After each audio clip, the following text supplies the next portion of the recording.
بسم اللہ الرحمن الرحیم۔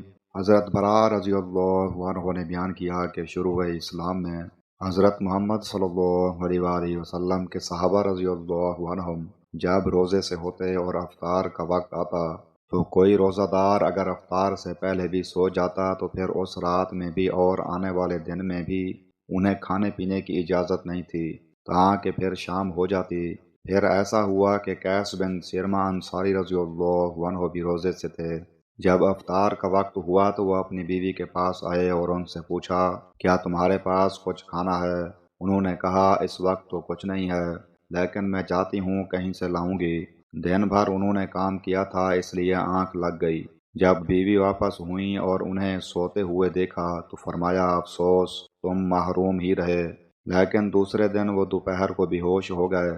جب اس کا ذکر نبی کریم صلی اللہ علیہ وآلہ وسلم سے کیا گیا تو یہ آیت نازل ہوئی، حلال کر دیا گیا تمہارے لیے رمضان کی راتوں میں اپنی بیویوں سے صحبت کرنا۔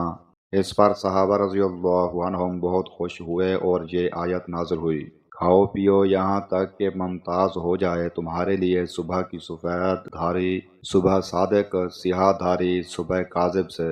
صحیح بخاری حدیث نمبر 1915۔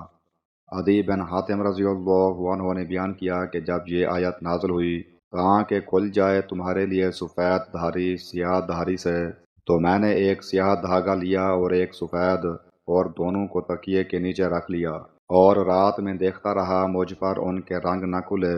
جب صبح ہوئی تو میں رسول اللہ صلی اللہ علیہ وآلہ وسلم کی خدمت میں حاضر ہوا اور آپ صلی اللہ علیہ وآلہ وسلم سے اس کا ذکر کیا۔ آپ صلی اللہ علیہ وآلہ وسلم نے فرمایا کہ اس سے تم رات کی تاریکی صبح کاذب اور دن کی سفیدی صبح صادق مراد ہے۔ صحیح بخاری حدیث نمبر 1916۔ حضرت انس رضی اللہ عنہ نے بیان کیا کہ نبی کریم صلی اللہ علیہ وآلہ وسلم نے فرمایا، بلا سحر و افطار پے در پہ روزے نہ رکھا کرو۔ صحابہ رضی اللہ عنہم نے عرض کی کہ آپ صلی اللہ علیہ وآلہ وسلم تو وصال کرتے ہیں۔ آپ صلی اللہ علیہ وآلہ وسلم نے فرمایا کہ میں تمہاری طرح نہیں ہوں، مجھے اللہ تعالیٰ کی طرف سے کھلایا اور پلایا جاتا ہے۔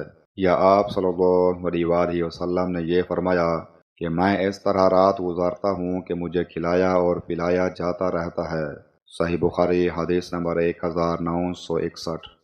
سہل بن سعد رضی اللہ عنہ نے بیان کیا کہ رسول اللہ صلی اللہ علیہ وآلہ وسلم نے فرمایا، میری امت کے لوگوں میں اس وقت تک خیر باقی رہے گی جب تک وہ افطار میں جلدی کرتے رہیں گے۔ صحیح بخاری حدیث نمبر 1957۔